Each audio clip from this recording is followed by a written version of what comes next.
Bueno, esta vez lo voy a hacer solo. Voy a hacer el tema con el que voy a expresar y después subir el video a YouTube. Es Rn y Rm no son homeomorfos si m es distinto de n. Vamos a empezar primero, por ejemplo, viendo que Rn y Rm no son difiomorfos si m es n. Eso, por ejemplo, porque si f de Rn Rm es un difio,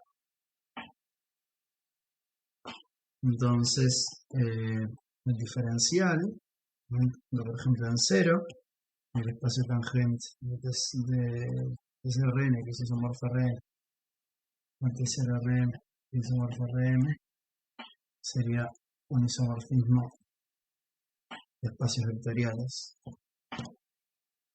pero m es distinto de n. Entonces esto no puede ser.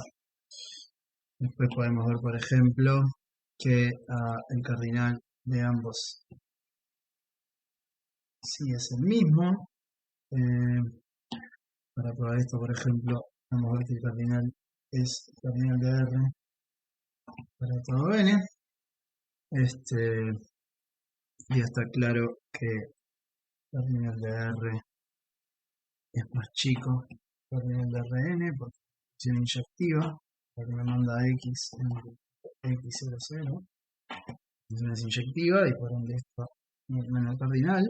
Y ahora necesitaría crear, por ejemplo, una función sobreyectiva de R a la n. Entonces, vamos a hacer lo siguiente: si yo pongo R, n, más que en R, lo voy a hacer con el 0,1. Voy a observar la topología, el cardinal del 0,1 es el cardinal R, así que bueno, obviamente entonces el cardinal del 0,1 a la n es el cardinal de R a n. Así que ahora es una función del 0,1 a la n. La función es la siguiente: voy a agarrar un número, expresarlo de forma binaria, o sea dígitos donde los xy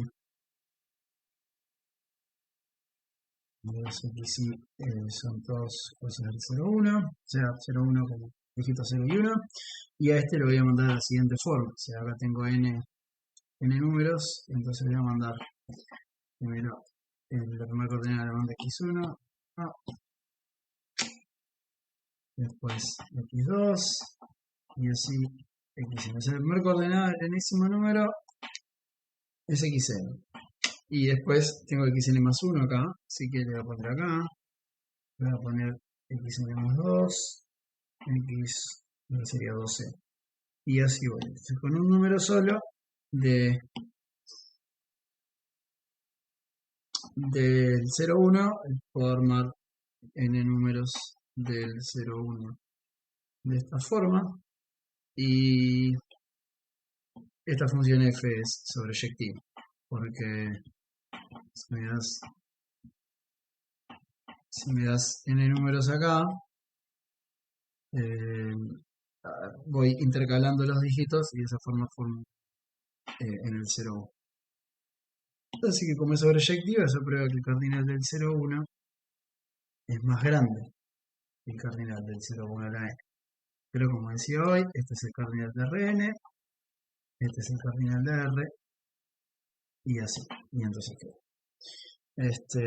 Si los cardinales sí son iguales, no son difio, y hay un caso muy fácil, que es el caso de R y R2.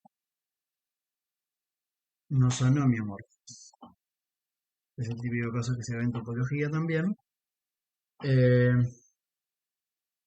Y la prueba es simplemente que si F era un homeomorfismo de R2, entonces la suma de F tilde, que es al R sacarle el 0, y acá sacar F de 0, también es un homeo. Pero el problema es que este es disconexo y este no. Básicamente porque esta R le saqué el 0, así que me quedo disconexo. Tengo dos componentes conexos, una acá y la otra acá, pero en R2 eso no pasa. Si yo le saco un punto a R2, igual sigo teniendo conexidad. Sigo conexidad por camino, todo punto igual, y acá se puede venir cualquier punto del otro lado, pero acá no. O sea, como perdí conexidad. ¡Ay! ¿Cómo pues? Perdí conexidad por camino. ¡Ay! No, perdí conexidad. No me quiere. ¿Qué pasó?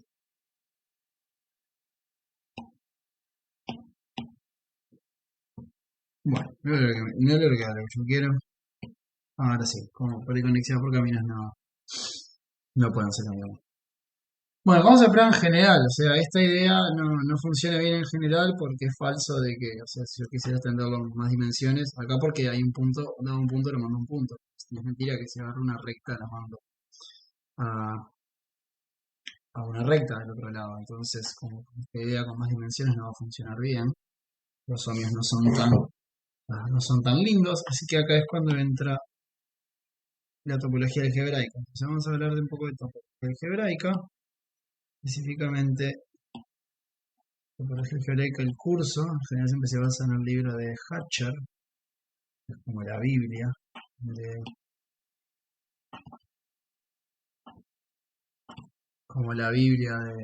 topología algebraica.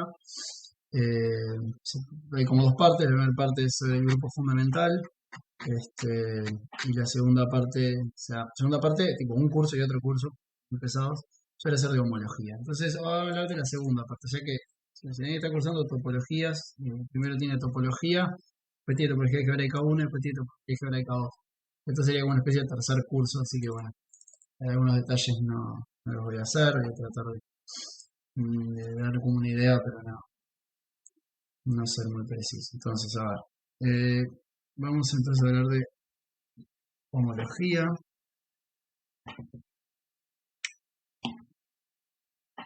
Entonces, empecemos con la siguiente idea. Agarremos el intervalo AB. El intervalo AB, si lo dibujo, es así. De un lado. Y lo que podemos observar que tiene dos puntos, hay como dos puntos acá.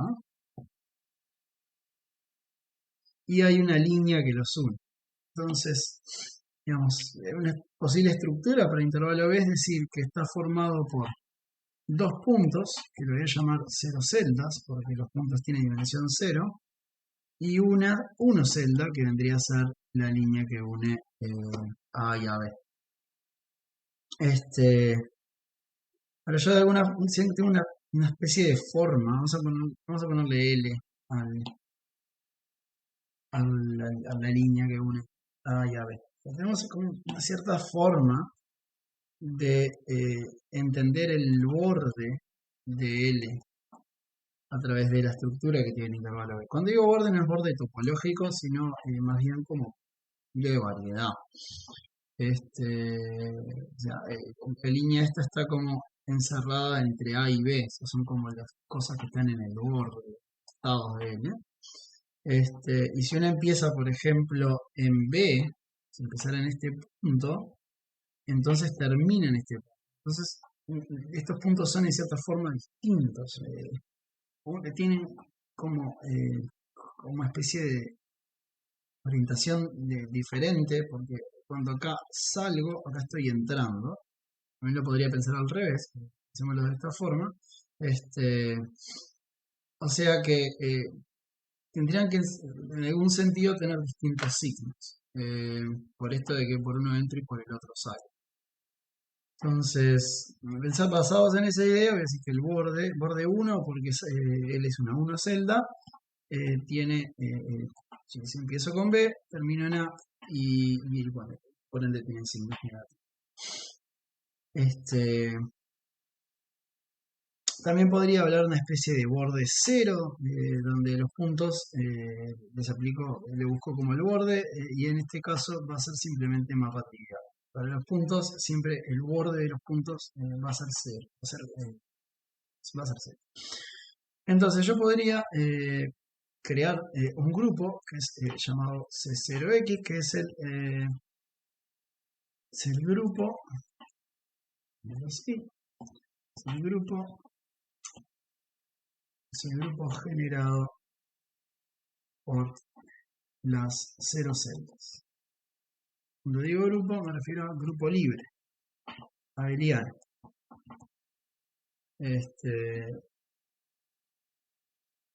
Algo parecido pasaba con el grupo fundamental. ¿Sabe eso? Porque no es de abeliano, sino de grupo libre. Algún cociente. Pero acá vamos a hacer que sea abeliano. En este caso hay dos celdas, así que va a ser generado por A y B. Y cuando digo grupo libre en AB, me refiero a que si tengo AB y tengo BA, estas cosas son las mismas, porque A y B común. Entonces A y B son letras formales, que las puedo multiplicar por sí misma. De hecho, en general, más que A por B, se suele usar la notación suma, porque ya como partimos de la base de que es abeliano, se queda más B lo mismo que B más A, y A más A es simplemente dos veces A, y A B más B es simplemente dos veces B, y esto no, A y B no tienen ninguna relación, son puntos distintos, entonces no hay ninguna conexión entre A y B, por lo menos en el caso del intervalo. Y entonces, bueno, voy a poder hacer, digamos, este grupo en cierta forma va a ser todas las cosas de la forma n por a más n por b, donde n y m son números enteros. Menos a tiene que tener sentido porque estamos hablando de que esto es un grupo. Y de similar forma, según ve que van a ser el grupo libre abeliano generado por las 1 celdas, en este caso hay una sola, así que es generado por L, que obviamente los elementos el conjunto son de la forma n por L, donde n es un entero. Así que si saben de grupos, esto es isomorfo del grupo Z, y bueno, y de paso este es isomorfo a Z.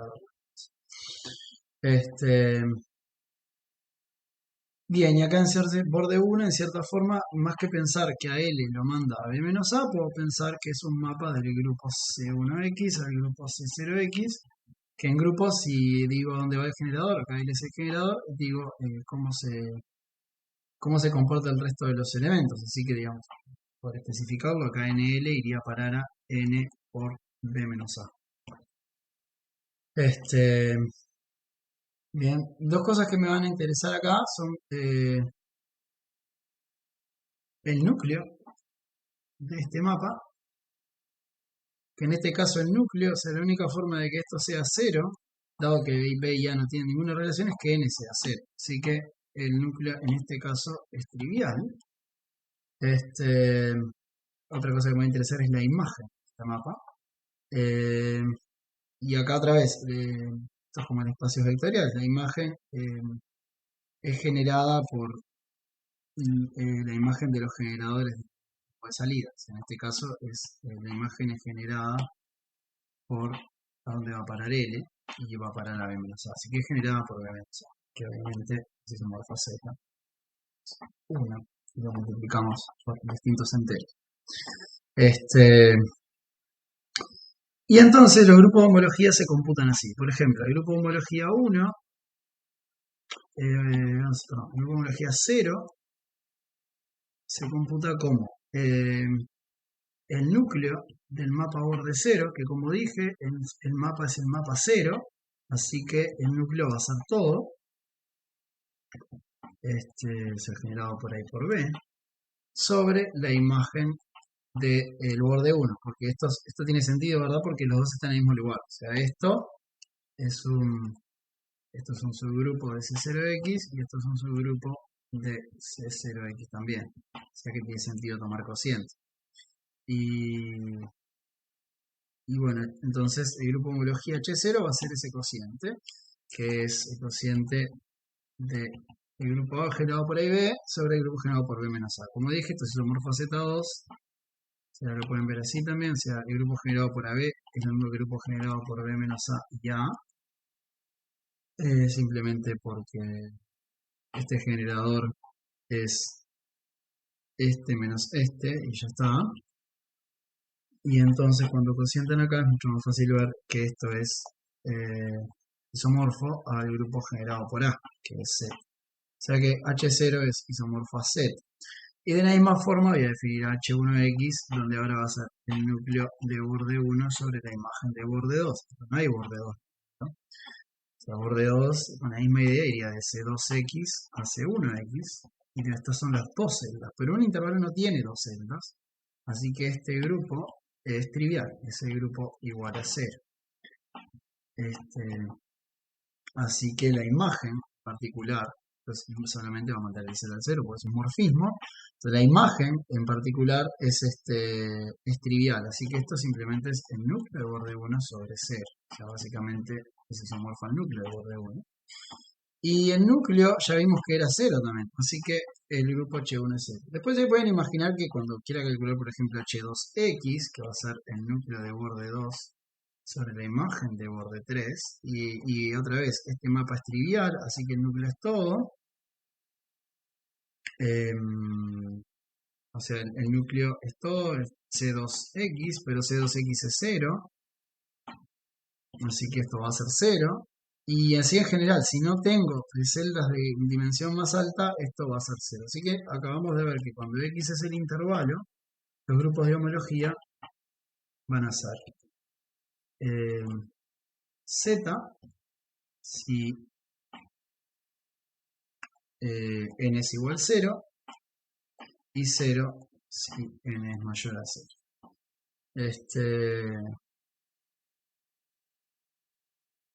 Está bien.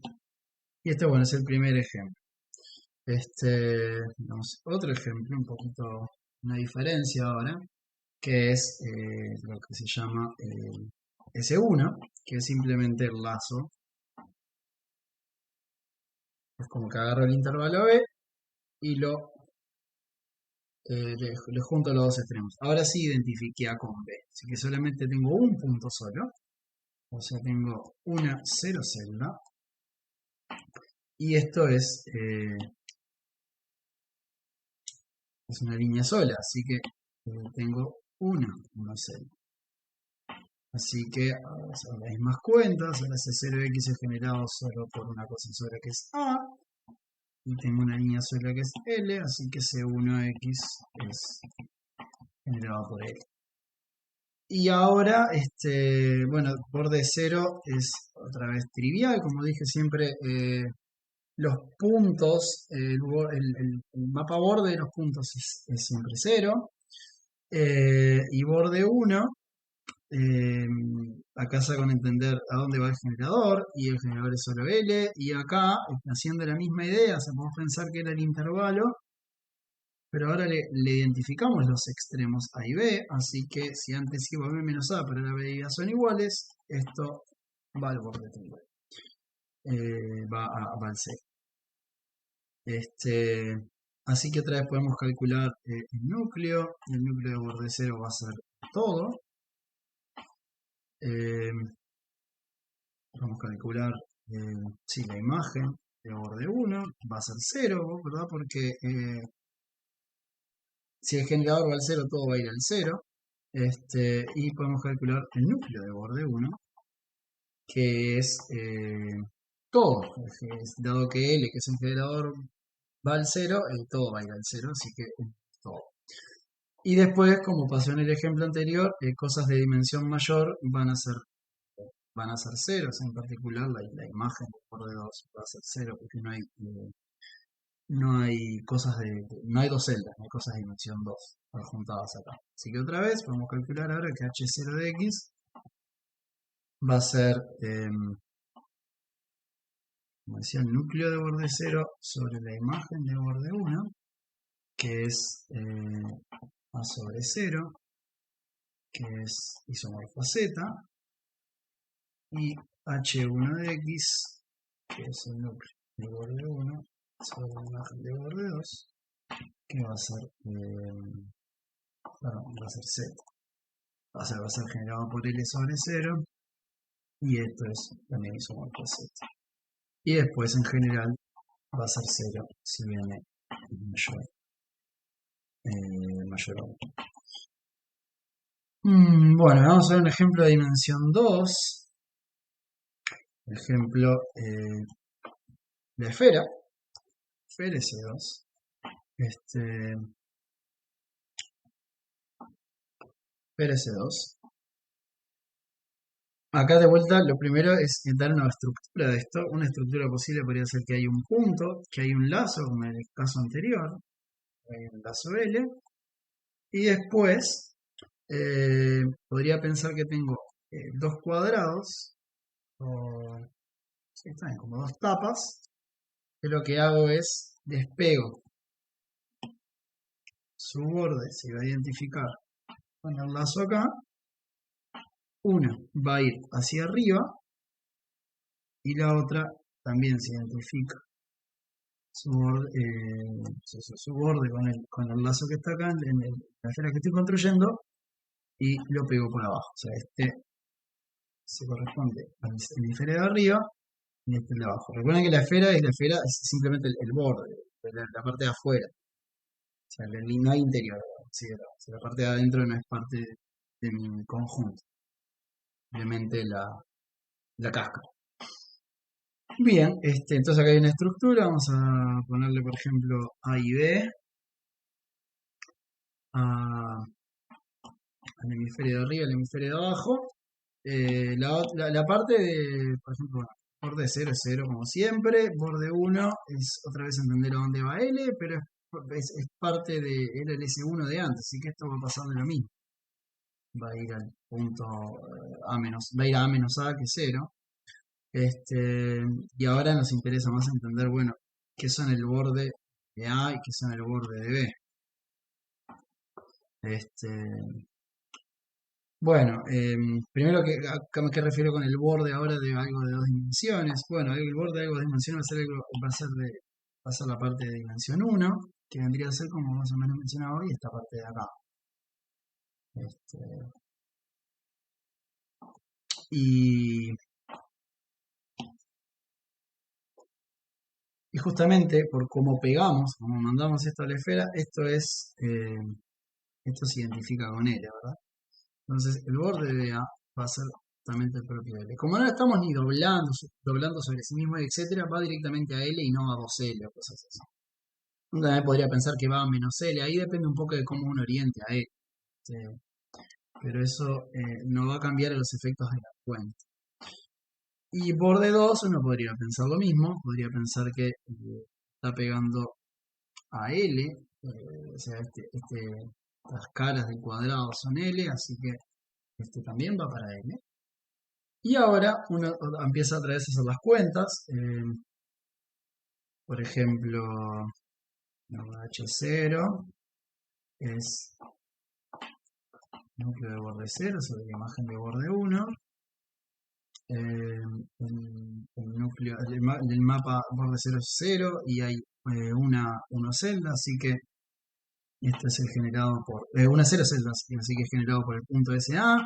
Y abajo, sobre la imagen de borde 1, que otra vez es trivial, el generador va al 0, así que todo va al 0, así que la imagen es 0 y esto es isomorfo a Z.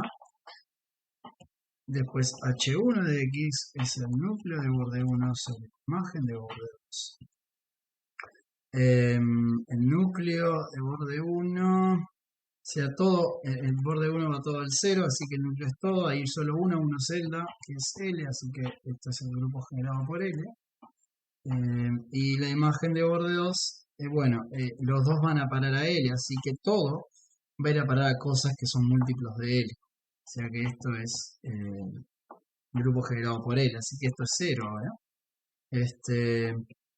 Miren cómo cambia con la esfera y cómo queda con ese 1.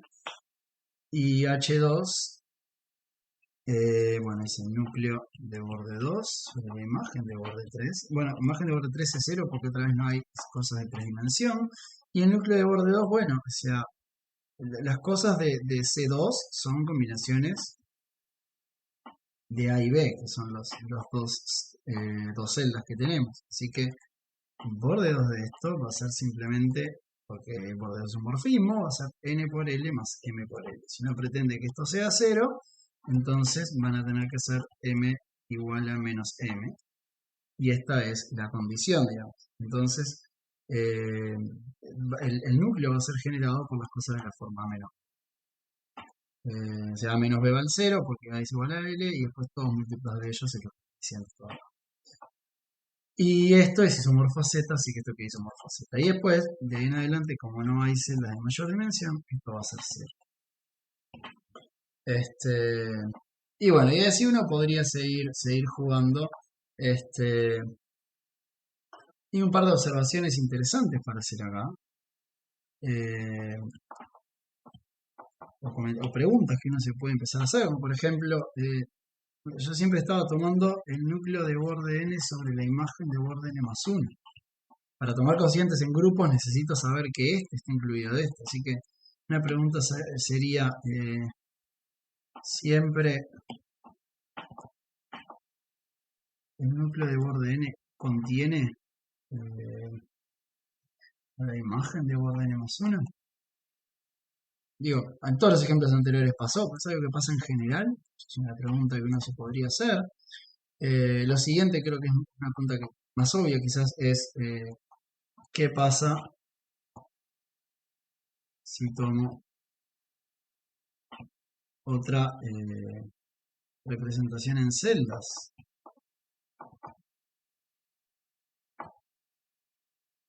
De X. O sea, por ejemplo, el intervalo B yo lo estaba viendo así, con solo una celda, pero ¿qué hubiese pasado si yo trabajaba con esta estructura? Y nosotros esto lo posible, ¿verdad? Y ahora hay dos líneas y tres ceros. O sea, unas celdas y tres ceros. Esto también es un intervalo al final del día y bueno, uno esperaría que los grupos de homología den lo mismo, o sea, que no dependan de la estructura, sino que solamente del espacio que estoy considerando. Y, y para esto, para probar esto, que es realmente importante, uno va a tener que ver, lo va a ver más en general, que si f es una función que va de un espacio a otro, los grupos de homología son iguales si, por ejemplo, son homeomorfos los espacios. Así que si es el mismo espacio, obviamente son homeomorfos a sí mismo. Y ahí eso es una forma de ver que no depende de la estructura que lo represente. Y para hacer eso, uno necesita, en cierta forma, ver que tiene un mapa que le manda, o sea que si f va, por ejemplo, de x e y más en general, uno puede inducir un mapa que vaya de las n celdas de x a las n celdas de y. Sin embargo, esto así como lo estamos planteando no funciona bien. Porque, por ejemplo, si esto acá ahora es un problema, porque yo podría, por ejemplo, tomar mi f, tomar f que sea del 0,1 al 0,1, y considerar esta función. Estamos en topología, así que esperemos que esto esperaríamos que funcione bien con una función continua, por lo menos. Pero por ejemplo esta función, el 1, acá está el 1, digamos que acá está el 1 medio, y yo tomo la estructura que tomé hoy para los dos casos, o sea, tanto x como y, que los dos son el 0,1, tomo la estructura de dos puntos y una línea, y acá pueden ver que, por ejemplo, L se mapea a el 0,1 medio. Pero esto no representa ninguna celda. Ninguna celda en la estructura de una línea sola. Entonces, así como están las cosas, en este momento tenemos un problema. Así que bueno, esto, lo que expliqué antes, se llama homología simplicial. O sea, todo lo anterior responde a la homología simplicial, que tiene como este cierto de problemas. Entonces uno expande un poco el espectro a la homología singular. Vamos a ver un poco de homología singular, que resuelve este problema este problema que mencionaba hoy, este, pero bueno, da un poco más de complejidad. Al final del día, la homología simplicial sí se usa. Esto no es simplemente una introducción, sino también es una forma de calcular homologías, porque a la larga, digo, más adelante en el libro de Hatcher, por ejemplo, uno prueba que las dos homologías representan lo mismo. Entonces, si bien la singular es mejor para la teoría, porque no tiene estos problemas, la simplicidad es mucho más fácil para los cálculos. Una vez que uno sabe que no depende de la estructura que elija, uno elige una estructura, calcula la homología y ya está. Pero se entorpece un poco la prueba de que la homología simplicial no depende de la estructura con la definición actual de las cosas. Entonces, uno pasa a la homología singular, que funciona mejor en la teoría, prueba lo que quiere probar, prueba que es igual a la simplicial y después usa la simplicial para ¿cuál es la homología singular? Bueno, básicamente la homología singular es en vez de restringirme a considerar, bueno, a lo mejor la escribo. La movida es la siguiente, o sea, primero voy a definir esto, también se llama delta n, es el n simplex, el nombre, que es, bueno, en notación matemática son estos puntos.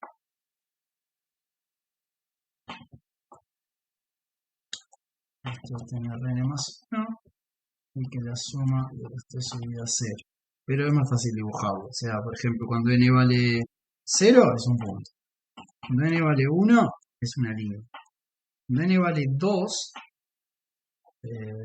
para el video lo checan, es un triángulo. Cuando n vale 3 es... ay, me complica dibujar. Es un prisma. No, un prisma no. Un tetraedro. Y bueno, y hasta ahí llega mi capacidad de dibujar cosas. Pero bueno, esa es la idea. Y acá me faltó algo. Observen acá, y mayor o igual a 0. Estos son los que se llaman, bueno, 0 simplex, 1 simplex, 2 simplex, 3 simplex, etcétera. Y ahora CNX, en vez de ser, o sea, en vez de ser lo que era antes, yo por ejemplo, en el ejemplo de la esfera, acá hablaba de un cuadrado, los cuadrados no son simplex, así que si quería usar la teoría de antes, podría haber hecho, en vez de pensar en el cuadrado, pensar que el cuadrado es unión de dos simplex, que son dos triangulitos. Que los triangulitos sí son parte de estas estructuras que voy a manejar. Pero ahora voy a cambiar un poco la teoría. Voy a decir que CNX van a ser las funciones que van de algún simplex a X y la sigma es continua. O sea, mucho más grande que antes. Antes NX era las celdas y ahora son todas las funciones posibles y ya va a ser como antes. Agarro todas las funciones posibles continuas que van de delta n a mi espacio X. Delta n son estas cosas. Estos de acá, los simplex. Y, y hago un grupo libre con eso. O sea, el rango de este grupo, cantidad de generadores que preciso, ni siquiera me lo puedo imaginar. O sea, son todos los mapas que me puedo imaginar de ahí para ahí contigo. Una cosa totalmente demencial. Pero bueno, como digo, esto en la teoría va a funcionar mejor, se va dentro de un rato. Y acá también puedo definir un mapa borde que vaya de Cnx a Cn-1x. De vuelta esto va a ser un morfismo, me alcanza con explicar cómo voy a mandar los generadores, cómo van a ser enviados. Los generadores son estos sigma, así que a sigma lo voy a tirar al siguiente mapa, que va a ser una suma de menos 1 a la i del mapa sigma. O sea, el mapa sigma empieza en delta n, pues fíjense que por ejemplo el triángulo, que es delta 2, tiene 3 delta 1 acá. O sea, el borde son 3 del anterior. Y acá, por ejemplo, delta 3, hay 1, 2, 3, 4 en el de abajo, en 2 simples. Entonces, lo que voy a hacer es agarrar sigma y restringirla a estos bordes. Y esto, bueno, sigma restricta a estos bordes es un mapa de delta n-1, de distintos delta n-1 que están dentro del delta n. ¿Cómo voy a escribir eso? Lo voy a escribir así. O sea, es una notación típica en cálculo 3 y demás, donde esto significa que voy a excluir a ese vértice. O sea, esta notación que está usando acá, que no voy a explicar, Estos son los vértices que va a tener mi simple. O sea, por ejemplo, en el caso de n igual 1 tengo dos vértices, así que digo, esto va a ser B0, B1. Bueno, uno es B0 y otro. En este caso tengo tres vértices, B0, B1, B2. Este es B0, este es B1, este es B2. Y pueden ver que si yo omito B0, si yo saco B0, B1 y B2 representa este borde de acá. Si yo saco a B1, estoy mirando de B0 a B2, que es este uno simplex de acá. Y si yo saco a B2, es este de acá.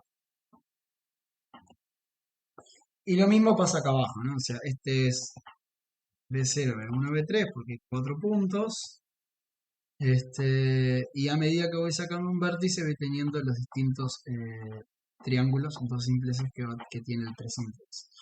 Así que bueno, los distintos bordes entonces los puedo expresar así, como saco un vértice y lo que me queda, bueno, sigma es una función que también tiene eso como dominio, así que tiene sentido, esto tiene sentido pensarlo como una función de delta n-1 a x. Y estas son cosas en Cn-1. Estas son cosas en Cn-1x y las sumas formales de cosas en Cn-1x está permitida porque esto es un grupo libre sobre eso. Así que esta suma tiene sentido y está en Cn-1x. Bueno, y este es el mapa borde ahora, un poco más complejo que antes, un poco más abstracto que antes. Pero tiene esta propiedad, que no la voy a demostrar porque simplemente es hacer la cuenta, que es que si yo agarro, o sea, por supuesto puedo componer, ¿no? Porque Cn más 1x va a Cnx a partir del mapa borde n más 1 y esto se puede llevar a Cn menos 1x componiendo con borde n.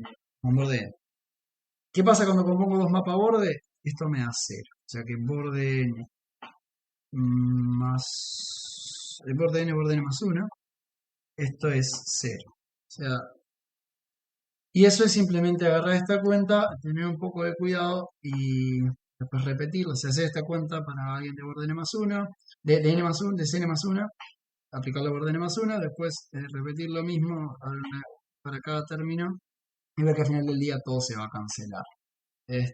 Vamos a hacer una idea. No voy a hacer la cuenta, pero voy a mostrar cómo es que funciona esto, por ejemplo, en el caso de un triángulo, para ver que las cosas se cancelan. Entonces, en el caso de un triángulo, o sea, uno tiene... O sea, el hecho de que haya un mapa sigma acá realmente no va a influir. Si quieres hacer las cuentas con un triángulo directamente, así que sigma es la identidad.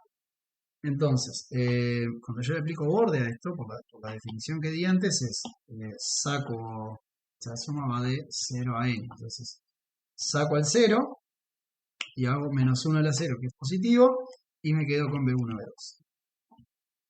Después, igual 1, así que esto es menos, sacar el B1, así que es el B0, B2. O sea, el B1, B2 es este de acá, ese es el primer término, ahora viene B0, B2 con signo negativo, y el que me falta es sacar a B2, con signo positivo es menos 1 a la 2, B0, B2, que corresponde a este de acá. Ese es el borde 2 en este caso, y ahora voy a aplicarle borde 1 a lo anterior.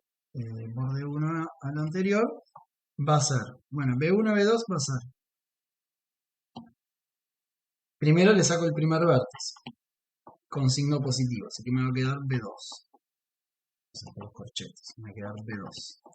Y después le saco el segundo con cambiando signo, B2 menos B1. O sea, es lo que uno espera, ¿no? Se está mirando solamente esta línea y empieza desde B1 y termina en B2, es B2 menos B1. Creo que lo hice al revés. Ahora es un poco importante el tema de los signos para que cosas. Bueno, después el siguiente, misma idea es B2 menos B0 y el siguiente es B1 menos B0. Y ahora uno observa que todas las cosas se cancelan. Este se cancela acá y menos B1 se cancela con B1 y este más B0 se cancela con menos B0. Y esto va a ser. Un poco lo que está pasando es que estos signos están puestos de la forma correcta, de forma de que cancelen todas las orientaciones que hay. Pero bueno, tal vez una cuentita que hay que hacer con más cuidado, con más dimensiones. Pero este es el resultado que tenemos. Y esto en particular implica lo que uno quería, ¿no? Una de las preguntas que estaba hoy, que era, ¿dónde está? Esta pregunta que está acá. O sea, ¿esto fue casualidad? ¿Que el núcleo siempre contribuyese a la imagen? La respuesta no es casualidad, siempre va a pasar sí. Y la prueba es básicamente eso, es esto, porque, digamos, si, em, si X es algo que está en la imagen de borde n más 1, entonces X es el borde n más 1 de un I, y entonces cuando le aplica borde n a X, esto es un borde n de borde n más 1 de I, y esto es, la composición de esto es 0, así que entonces X está en el núcleo de borde n. Es equivalente, esto es equivalente al anterior. Así que, digo, por eso tiene sentido y otra vez lo voy a hacer ahora con mapas diferentes, con CNs un poco más complejos y con un mapa borde un poco más abstracto, pero voy a definir el grupo de homología de la misma forma, como el núcleo de borde n sobre la imagen de borde n más 1. Estos son los grupos de homología. Así que ahora, digo, no depende de la estructura porque no estoy hablando de ninguna estructura. Simplemente es tirar todos los mapas que tengo de algún n-simplex a mi espacio topológico. Nada más que eso. Esta definición sé que sea todo un poco más complicado de probar, pero igual se pueden sacar ciertos teoremas, como por ejemplo el siguiente, que es que si X es arcoconexo, entonces H0 es isomorfo a Z. La demostración, o sea, el siguiente truquito, o sea, pensemos que todas las cosas que están en C0X son sumas formales de mapas sigma i, donde cada sigma i va de delta 0. Delta 0, como vimos acá, es simplemente un punto, más de un punto, a X, a mi espacio X. Y esto, bueno, es una suma formal, pero finita hasta la vez. Entonces, como que me puedo olvidar de los mapas y simplemente contar los coeficientes que estoy poniendo acá, por cuánto estoy ponderando a cada mapa, y esto, solamente considerar la suma de los NI. Y esto es nada más que un entero, o sea que esto es un mapa que va de acá a Z, este mapa lo voy a llamar epsilon, aunque podría, si alguien sabe de divisores, esto es como un mapa grado de divisor. Bueno, epsilon es sobreyectivo, simplemente porque teniendo un sigma lo multiplico por lo que quiero por 8 y así alcanzo el 8 a través de este mapa. Y lo que es interesante es el núcleo. ¿Cuál es el núcleo de esto? Entonces, la pregunta es, si yo tengo esta suma, ¿dónde esta suma está en el núcleo?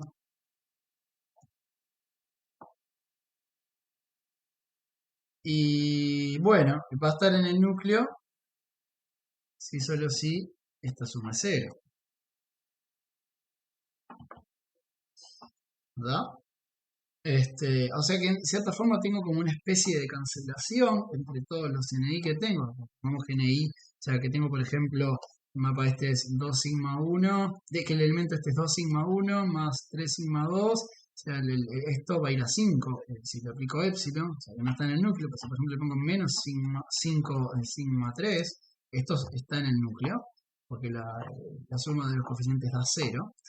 Entonces, yo esto lo podría reescribir como, por ejemplo, sigma 1 menos sigma 3 más sigma 1 menos sigma 3 más sigma 2 menos sigma 3. O sea, voy aprovechando todos los positivos y todos los negativos que tengo, supone que son la misma cantidad contados con multiplicidad, para armar parejas de este estilo.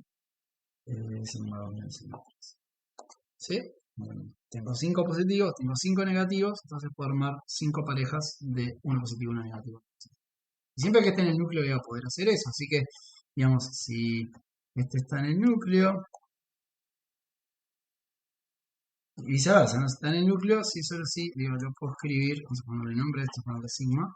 Si solo sea sigma, lo puedo escribir como una suma de un sigma, eh, ponerle 1i menos 0i para i de 1 a, no sé, es otro índice ahora.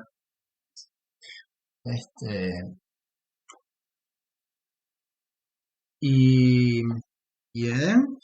Y ahora, lo interesante es que hoy no sé nada de topología por ahora, no sé qué hay que hacer conexo, pero la idea es pensar que estos sigma 1i, sigma 0i, son mapas que van, como dije, de delta 0, que es un punto, a x. Así que estoy mandando un punto al espacio x. Simplemente estoy mandando un punto a un punto. Esa cosa no puedo hacer un mapa solo. O sea que esto al final del día, digamos, representa, esto en cierta forma, estas cosas de acá representan puntos en x. Así que creo que es más sugerente pensar que, en general llama P a los puntos, pensar que esto es P1i menos P0i, para fijar la idea de que P, los P estos y J son puntos. JI, los PJI son puntos de X. Y, digamos, si yo tengo dos puntos, supongamos que los puedo venir por una curva. Supongamos, a ver qué es arcoconexo. Así que si tengo dos puntos, P0i y P1i, como X es arcoconexo, hay una curva que los une y el borde de la curva justamente son los extremos. Son de la misma idea de antes. Así que el mapa borde sobre la curva van a ser los puntos extremos. Así que esto lo puedo pensar como la suma formal de bordes de curvas. Donde las curvas alfa i van de delta 1, que justamente es el 0,1. Bueno, que delta 1 era el intervalo, donde está eso en ningún lado, por acá está. Acá, delta 1 es el intervalo. A x. O sea que los alfa i son cosas de C1 a x, de la definición. Entonces, son curvas que unen estos puntos. Esas curvas existen porque x es arcoconexo.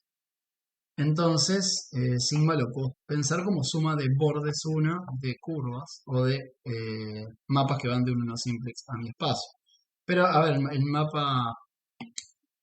mapa borde 1 es un morfismo, así que esto también es básicamente lo mismo que esto.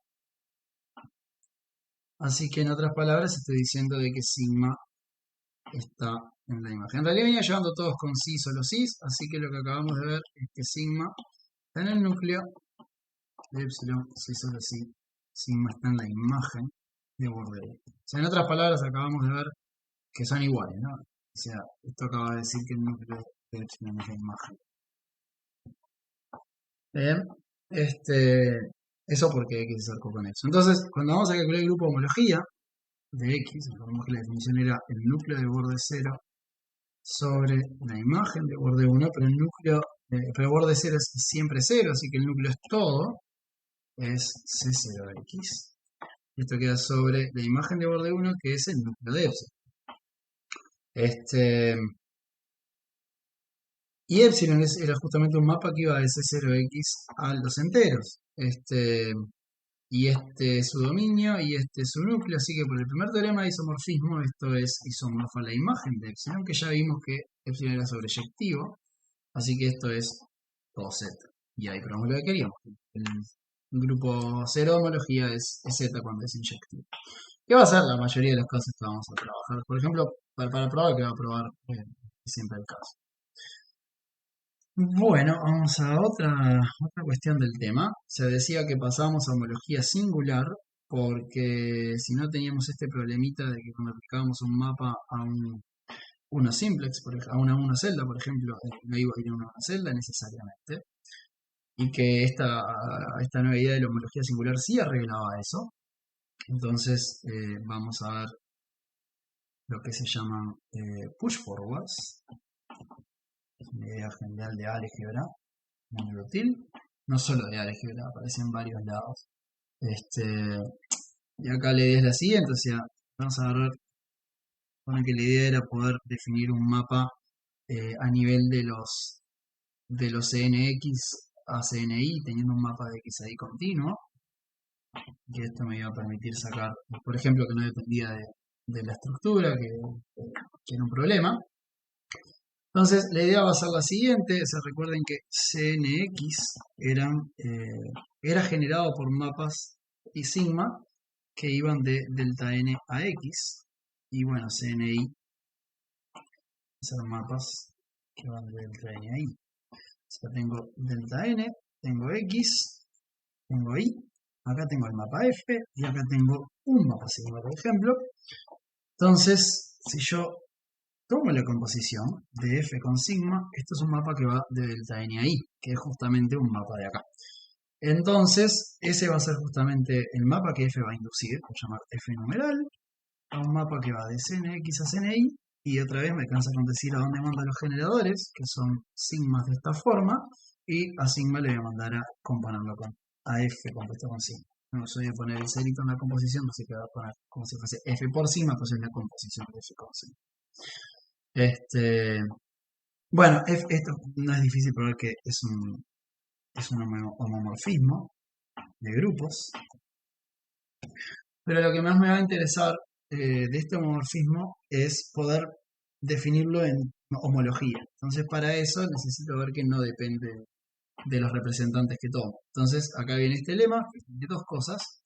La primera es que conmuta con borde n, o sea, que acá son dos bordes diferentes, ¿verdad? Porque el primero, una vez aplicado f, esto está en CNI, así que este es borde desde el lado de y. Y este es antes de aplicar f, así que esto es en x. Y primero que esos conmutan y después, bueno, que manda el núcleo en el núcleo.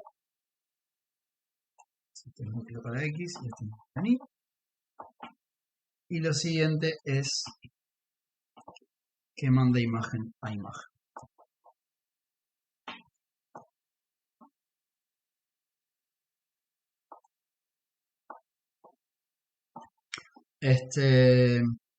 Bueno, no voy a demostrar esto, en realidad es simplemente seguir la definición de...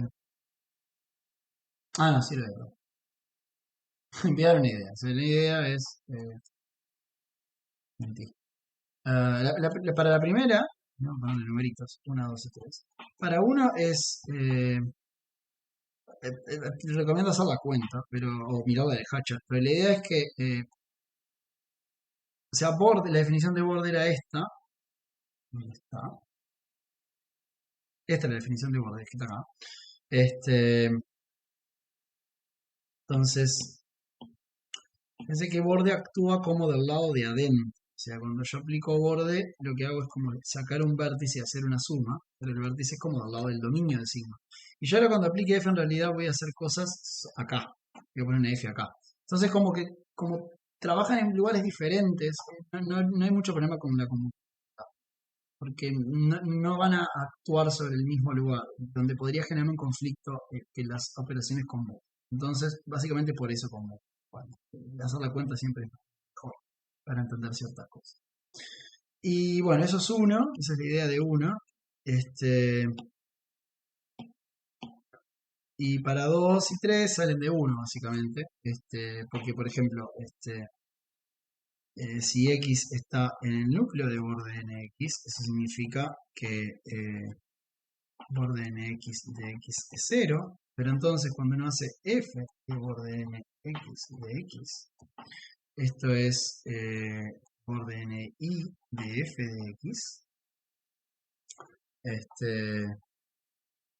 por lo que hablaba, perdón, esto es un número, por la conmutatividad de 1, este es 0, porque f numeral es un morfismo, entonces el borde n de x es 0, porque x está en el núcleo, y f de 0 es 0, Y entonces esto prueba lo que queríamos, ¿no? Que es que entonces f numeral de x está en el núcleo de borde N. Eso prueba la primera. La segunda, perdón. Y la tercera es un poco lo mismo. Si x está en la imagen de borde N más 1 x, eso significa que entonces x es borde N más 1 de alguien. Y entonces otra vez uno usa la conmutatividad. Entonces cuando uno computa f numeral de x, pues f numeral de borde N más 1 de y, este es borde N más 1 de f numeral de y, así que f numeral x es la imagen de alguien. Así que está acá. Y esa es la idea, básicamente.